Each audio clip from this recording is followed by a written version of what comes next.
Preston dropped his Ramawa onto the marble floor of the Revere Grand in Charleston, like it was someone else's problem, and checked his Audemars Piguet without looking up. How long does it take you to move one bag? I have a board call in 40 minutes. Walter was 67, uniform worn soft at the shoulders, shoes that had memorized every seam in this floor. He set both hands on the cart, unhurried, and met Preston's eyes without apology or nerves. Just the calm of a man who had nothing left to prove to anyone. I'll take good care of you, sir. Preston glanced at Travis and laughed under his breath. $400 a night. He straightened his Brioni lapels. I'll carry my own bags. He grabbed his handle and walked off across a floor he didn't know he was a guest on. 30 minutes later, Preston was back at the desk, room key dead. He set it down without a word. Travis stood 2 steps behind, very still. Sandra looked at her screen. Mr. Preston, there was a system update this afternoon. Your key needs to be reissued. She typed once. Also, your room has been moved to the presidential suite. No additional charge.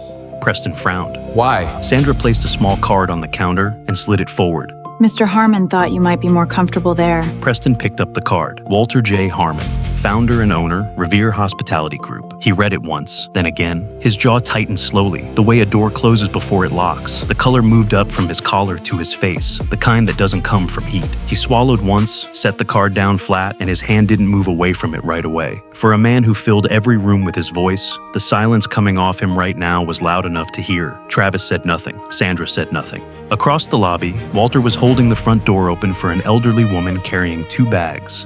He took them both from her hands without being asked, said something quiet that made her laugh, and walked her slowly toward the desk. No rush, no performance. Just a man in a worn uniform treating a stranger like she was the most important person in the building. Because right now, to him, she was. Preston watched him for a moment he clearly hadn't planned on.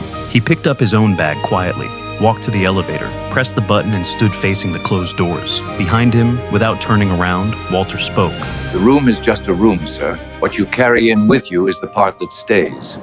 The doors opened. Preston stepped inside. He didn't look at his watch. The people who build things rarely need to tell you they built them. Have you ever underestimated someone and realized too late who they really were? Tag someone who needs to hear this today.